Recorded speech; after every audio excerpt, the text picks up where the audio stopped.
최근 우리가 접하는 단어 중에 하나가 인공지능, AI, Artificial Intelligence라는 단어일 겁니다. 인공지능의 발달로 사람이 형성을 하고 스스로 일 처리하는 로봇이 개발되고 내가 운전을 안 해도 스스로 목적지를 찾아가는 자율주행 자동차, 심지어 우리가 쓰는 전화기에도 인공지능 AI가 탑재되어서 더욱더 사용하기에 편한 시대에 우리가 살고 있습니다.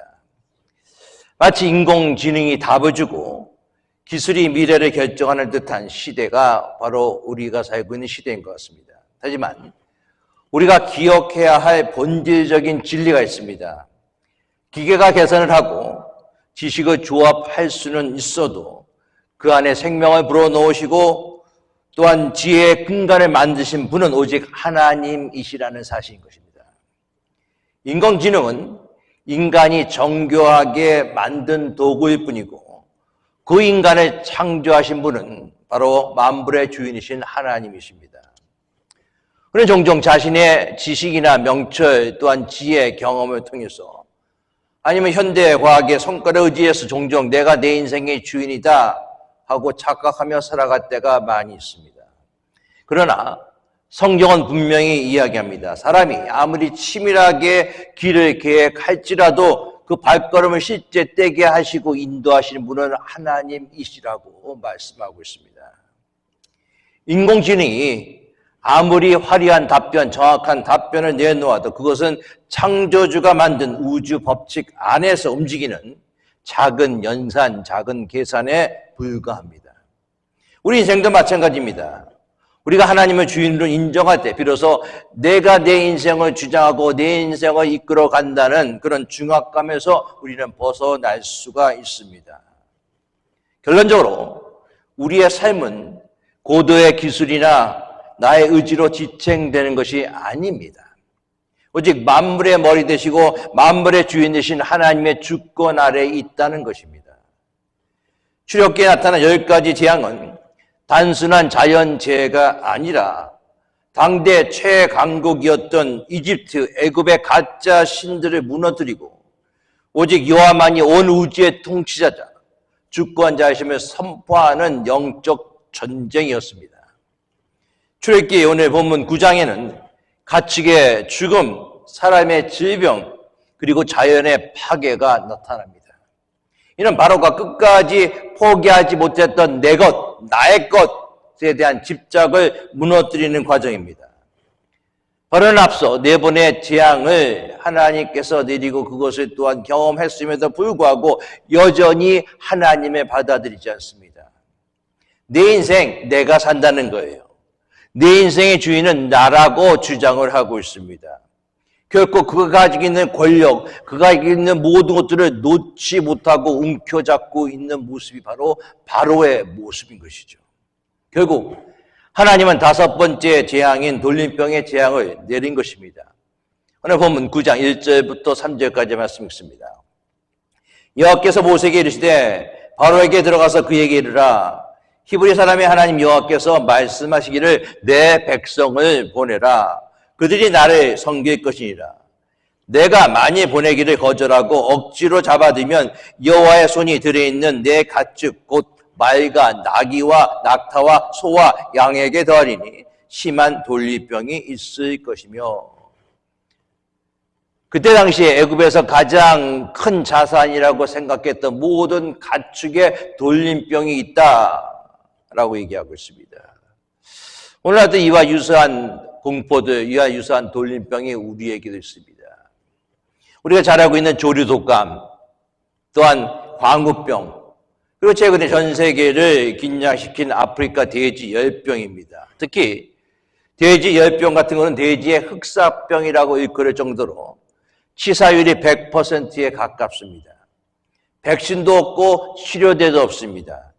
인간이 할 수 있는 것은, 유일한 것은 바로 그 전염을 막기 위해서 모든 걸린 돼지를 죽이는 것, 즉 살처분하는 방법밖에 없다는 것이죠. 우리는 AI를 논하고 유전자 공학을 논하지만 작은 바이러스 하나가 축산 전체를 뒤흔드는 인간의 통제력이 얼마나 보잘것없는가를 깨닫게 되는 것입니다. 첨단 기술에는 한계가 있습니다. 내 돼지, 내 농장이라고 생각하며 애지중지 키웠지만 재앙이 닥치면 인간은 그저 땅을 파고 묻어야 하는 존재일 뿐인 겁니다. 재앙은 우리가 주인이다라고 믿었던 우리들, 하나님이 우리 자신을 다시 깨우치기 위한 하나님의 또 다른 방편이라는 사실을 분명히 알 수 있기 바라겠습니다. 5절 말씀 봅니다. 여호와께서 기한을 정하여 이르시되 여호와가 내 이 땅에서 이 일을 행하리라 하시더니, 자, 하나님이 돌림병을 내리실 때 그저 어쩌다 일어난 사건으로 재앙을 내리시지 않습니다. 내일이라는 구체적인 기한을 정하셨어요. 이는 재앙이 우연으로 일어난 현상이 아니라는 것을 이야기합니다. 하나님의 철저한 계획과 통제 안에서 일어나고 있다음을 보여주고 있습니다. 우리는 흔히 내가 이런 계획을 세우고 내년에 이만큼 수익을 올리겠다 장담합니다. 시간의 주인이 바로 나다라고 착각하며 살아갈 수 있습니다. 그러나 대지열병이나 저로 독감이 터지는 순간 축산 농가의 모든 내일의 계획은 순식간에 물거품이 됩니다. 5절 말씀은 시간의 고삐를 쥐고 계시는 분은 바로 하나님이심을 분명히 이야기하고 있다는 것이죠. 내 행하리라 라는 이 말씀 속에서는 역사적으로 하나님의 자비가 담겨져 있습니다. 당장 멸할 수 있음에도 하루라는 시간을 더 주신 거예요. 왜 주셨습니까? 바로가 돌이킬 수 있는 시간을 주신 겁니다. 광우병이나 대지열병과 같은 사회적 경고들이 우리에게 들려올 때 그것은 단순한 재난 뉴스가 아닙니다. 하나님께서는 우리에게 내 인생의 주인이 누구냐를 점검하게 하시는 유예기간임을 분명히 알 수 있기 바라겠습니다. 하나님이 정하신 기한이 차기 전에, 내일이 오기 전에 내 고집을 꺾고 하나님의 주권을 인정해야 된다는 것이죠. 내 뜻대로 일이 풀리지 않거나 예상치 못한 고난이 닥칠 때 왜 지금인가라고 여러분들 그렇게 묻지 마시기 바랍니다. 5절 말씀은 하나님은 정확한 때에 하나님의 방법으로 일을 행하시는 분이시라는 거예요. 그렇기 때문에 심판도 하나님의 때에 오고 회복의 때도 하나님이 정하신 시간에 오면 분명히 알 수 있기 바라겠습니다. 시간을 창조하시고 시간을 주관하시는 하나님의 손에 여러분들 인생을 맡길 수 있기 바라겠습니다. 그러면 하나님이 정확하신 때 정확한 방법, 완벽한 방법으로 여러분들의 인생을 인도해 주실 것입니다. 6절 말씀입니다. 이튿날에 여호와께서 이 일을 행하시니 애굽의 모든 가축은 죽었으나 이스라엘 자손의 가축은 하나도 죽지 아니한지라. 애굽의 가축은 죽어가고 있습니다. 그런데 바로 옆 고센 땅에 이스라엘 가축은 건재했습니다. 이것은 가축의 생존, 가축이 죽고 가축이 사는 것은 방역 기술에 있는 것이 아니라 그 가축이 누구에게 속해져 있느냐에 따라서 그 가축이 죽고 죽지 않다라는 그런 것을 보여주고 있습니다. 이스라엘 민족들은요, 모든 것이 하나님께 왔습니다. 이것은 하나님의 것입니다 라고 자기가 가지는 모든 것을 하나님으로부터 왔다는 것을 인정하며 살아가는 사람입니다. 사랑하는 성도 여러분, 우리가 힘들고 어려운 순간 가운데 속에서 내가 살아남을 수 있는 비결은 무엇인가? 내 것을 움켜잡는 것이 아니라 나의 생명도 나의 지식도 나의 재산도 하나님의 것입니다 라고 다 내려놓을 때, 하나님의 소유권을 인정하게 될 때 하나님께서 고센 땅에 돌림병이 돌고 같이 하는 것과 마찬가지로 하나님이 여러분들의 삶을 지켜주실 줄 믿습니다. 우리의 모습 여러분들 어떻습니까? 우리의 삶 가운데 속에서 하나님 앞에 분명히 고백할 수 있게 바라겠습니다. 내 소유도 내 재산도 내가 있는 모든 것도 내 것이 아닙니다. 하나님의 것입니다. 하나님께 소유권을 인정할 수 있는 여러분들의 모습 될 수 있기 바랍니다. 자, 완강하게 버티는 바로에게 6번째 재앙이 예고 없이 찾아옵니다. 바로 화덕의 죄를 하늘에 날리자 사람과 짐승에게 악성 종기가 생깁니다. 애굽의 요술사조차 종기 때문에 모세 앞에 서지 못합니다. 8절부터 11절까지 말씀입니다. 여호와께서 모세와 아론에게 이르시되 너희는 화덕에 제 두 움금을 가지고 모세가 바로의 목전에서 하늘을 향해 날리라. 그 재가 애굽 온 땅에 티끌이 되어 애굽 온 땅의 사람과 짐승에 붙어서 악성 종기가 생기리라. 그들이 화덕의 재를 가지고 바로 앞에 서서 모세가 하늘을 향해 날리니 사람과 짐승에게 붙어 악성 종기가 생기고 요술사들도 악성 종기로 말미암아 모세 앞에 서지 못하니 악성 종기가 요술사로부터 애굽 모든 사람에게 생겼습니다. 하나님께서는 모세에게 아론에게 화덕의 재 두 움금을 가지고 바로 앞에 가서 목전에서 하늘로 날리라라고 이야기를 하고 있습니다. 여기에서 화덕은 당시 이스라엘 백성들이 벽돌을 굽고 있던 화덕을 얘기하고 있습니다. 바로 고통의 현장이에요. 그 고통의 현장에서 나온 재, 화덕의 재, 이스라엘 눈물과 이스라엘 탄식이 서린 그 화덕의 재가 하늘에 올라가 애굽 전체를 덮는 독정이 되었습니다. 이는 하나님께서는 고난받는 자의 기도를 들어주신다는 거예요. 결코 잊지 않으십니다. 심은 대로 거두게 하시는 하나님의 모습을 여기에서 볼 수가 있습니다. 이번 재앙에서 흥미로운 대목이 있습니다. 바로 요술사들에 대한 언급이에요. 11절 말씀 보면 요술사들도 악성 종기로 말미암아 모세 앞에 서지 못하였다라고 얘기하고 있습니다. 왜? 성경은 굳이 이들의 실패를 강조한 이유가 무엇인가? 당시 애굽인들은 의술과 치료의 신인 임호텝을 섬겼습니다. 바로의 곁에서 요술을 부렸던 요술사들도 이 신의 대리자예요. 그러나 정작 자기 자신의 몸에 난 종기를 치료하지 못합니다. 치료의 신 임호텝의 무능을 보여주고 있는 거예요. 이는 세상의 헛된 우상과 인간의 기술이 하나님의 주권 앞에서 얼마나 무력한지를 보여주고 있습니다. 사랑하는 성도 여러분, 애굽을 덮은 악성 종기는 피부 겉면에만 나타나는 고통스러운 종기였습니다. 그러나 성경에는 우리의 영혼을 갉아먹는 더 무서운 영적 종기에 대해서 경고하고 있습니다. 특히 사도 바울은 공동체를 해치고 믿음을 무너뜨리는 악한 말을 악성 종기, 악성 종양으로 비유하고 있어요. 디모데후서 2장 16절 17절 말씀입니다. 망령되고 헛된 말을 버리라.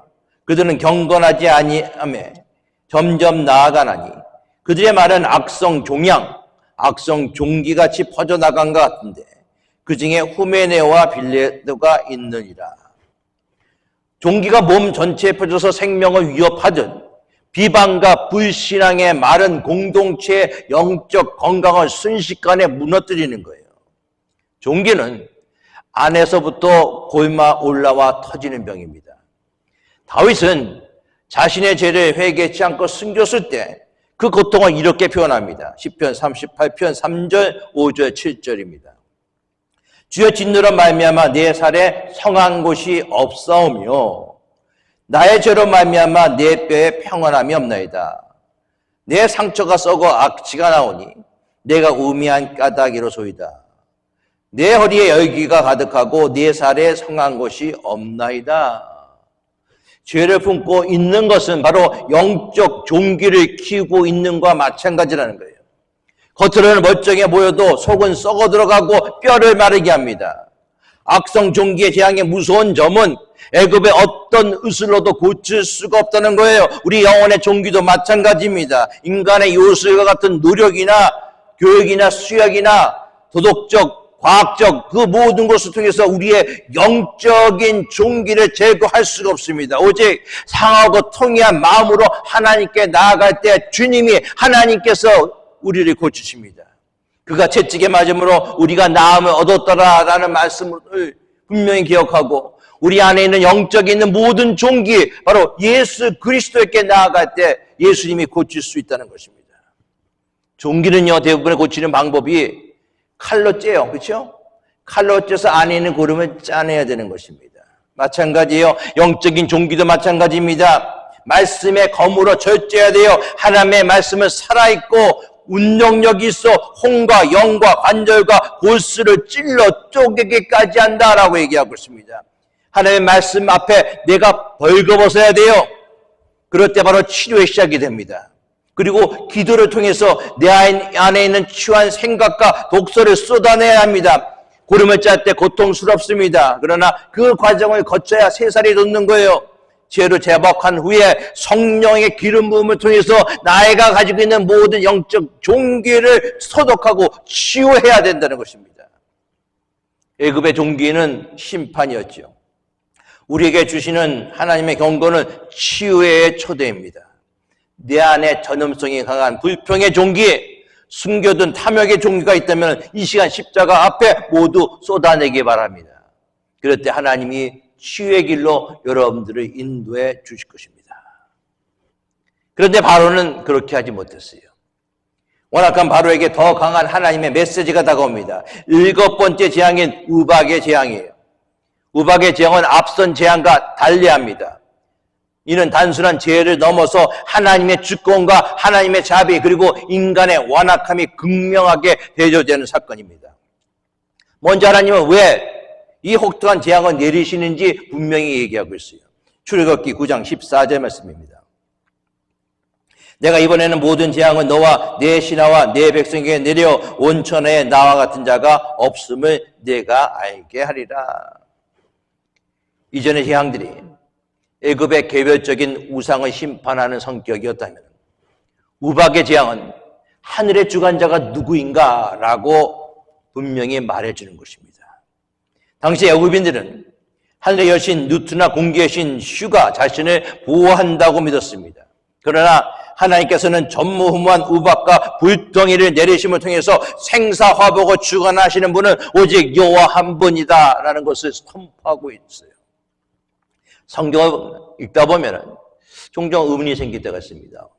왜 하나님은 완악하기 짝이 없는 바로를 그저 심판하지 않고 10가지 재앙을 거치면서 시간을 끄셨을까?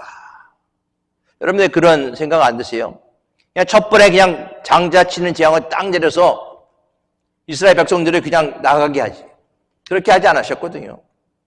오늘 본문은 그 질문에 대한 하나님의 직접적인 대답이 나오고 있습니다. 16절 봅니다. 내가 너 바로예요. 내가 너를 세웠으면 나의 능력을 내게 보이고 내 이름이 온천에 전파되게 하려 합니다. 때로는 악한 세력들이 세상에서 승리하는 것처럼 보일 때가 있습니다. 그러나 오늘 본문은 분명히 우리에게 얘기하고 있습니다. 내가 너를 세웠다. 바로의 권세도 하나님이 세우신 거예요. 바로가 가진 그 파워도 권력도 하나님이 세우신 것입니다. 하나님의 허락하에 있다는 거예요. 자, 그런데 그런 바로를 왜 하나님이 그렇게 만드셨는가? 오늘 목적이 분명합니다. 나의 능력을 내게 보이고 하나님이 인간의 힘으로 해결할 수 없는 재앙들을 통해서 참된 신이 누구인가를 증명하셨습니다. 바로가 아무리 발버둥치고 아무리 했어도 하나님의 손 안에 있음을 보여주고 있습니다. 내 이름이 온천에 전파되게 하려 합니다. 출애굽의 사건은 단순히 이스라엘의 해방이 아닙니다. 이 사건을 통해서 이방 민족들이 살아계신 여호와 하나님을 알게 되고 하나님을 믿게 되는 훗날의 라합과 같은 자들이 주님께 돌아오는 그런 놀라운 사건이 일어나는 것이 바로 이 출애굽의 사건을 통해서 나타났다는 것입니다. 사랑하는 성도 여러분, 하나님이 바로를 통해서 하나님의 이름을 드러나게 만든다면 하나님이 여러분을 통해서 예수 믿는 여러분을 통해서 하나님의 이름이 드러나는 삶을 살기로 원하신다는 것이죠. 바로 같은 완악한 자도 하나님의 계획서에 사용되었다면 하나님의 자녀인 여러분의 삶은 얼마나 놀라운 계획을 갖고 계십니까? 비록 지금의 우리의 삶의 모습이 광야 같은 삶의 모습이라 하더라도 그것에서 하나님의 능력을 경험할 수 있게 바라겠습니다. 그리고 여러분의 삶을 통해서 하나님의 이름이 여러분의 가정과 직장과 사회 속에서 아름답게 전파될 수 있는 그런 놀라운 일이 일어나기를 예수 그리스도의 이름으로 축원합니다. 자, 7번째 재앙은 독특한 점이 있어요. 그 독특한 점은 피할 길을 미리 알려주셨다는 거예요. 18절 19절 봅니다. 내 이맘때면 내가 무거운 우박을 내리니 애굽 나라가 세워진 그날부터 지금까지 그와 같은 일이 없었더라. 이제 사람을 보내어 내 가축과 내 들에 있는 것을 다 모으라. 사람이나 짐승이나 무릇 들에 있어서 집에 돌아오지 않는 것들에게는 우박이 그 위에 내리리니 그것들이 죽으리라 하셨더라 하라 하시니라. 자, 하나님은 바로를 즉시 멸하실 힘이 있지만 그렇게 하지 않았습니다. 오히려 재앙의 시간을 정확하게 알려주셨어요. 내 이맘때 피할 방법까지 알려주셨습니다. 그래서 이게 하나님의 마음이에요. 심판의 목적은 멸망이 아닙니다. 심판의 목적은 회개와 복종에 있기 때문에 그렇습니다. 자, 놀라운 일이 일어납니다. 20절 보면 바로의 신하들 중에 여호와 하나님의 말씀을 두려워하는 자들이 생겨났어요. 그들은 종과 가축들을 집으로 피신시켰습니다. 반면 하나님의 말씀을 가볍게 여긴 자들은 들에 두었다가 그대로 변해나갑니다. 사랑하는 성도 여러분, 이것은 우리에게 무엇을 얘기합니까? 하나님의 긍휼은 모든 사람에게 열려있으나 오직 하나님의 말씀을 두려워하여 반응하는 자만이 하나님의 긍휼을 입게 된다는 거예요. 여기에서 마음에 두지 않았다라는 말은 몰랐다는 뜻이 아닙니다. 알고 있었어요. 정보를 알고 있었지만 그 정보가 자기 자신의 발걸음을 움직이게 하지 못했다는 거예요. 야고보서 2장 19절은 우리에게 이렇게 경고합니다. 내가 하나님은 한 분이신 줄을 믿느냐? 잘하는도다. 귀신들도 믿고 얻으니라. 귀신들도 하나님을 압니다. 그러나 순종하지 않습니다. 행함이 없는 믿음은 귀신의 수준에 머무는 지식일 뿐이에요. 믿음은 명사가 아니라 동사입니다. 믿음은 동의하는 것이 아니라 믿음은 이동하는 거예요. 움직이는 것입니다. 들판에서 집 안으로 나의 소유를 옮기는 구체적인 행동, 그것이 바로 성경이 말하는 살아있는 믿음입니다. 애굽의 신하들 중 일부의 가축, 일부의 종들은 살았어요. 그러나 그들이 대단한 신앙이 있어서가 아닙니다. 단순히 하나님의 말씀을 두려워해서 가축들을 들여서 집으로 옮겼기 때문에 그렇습니다.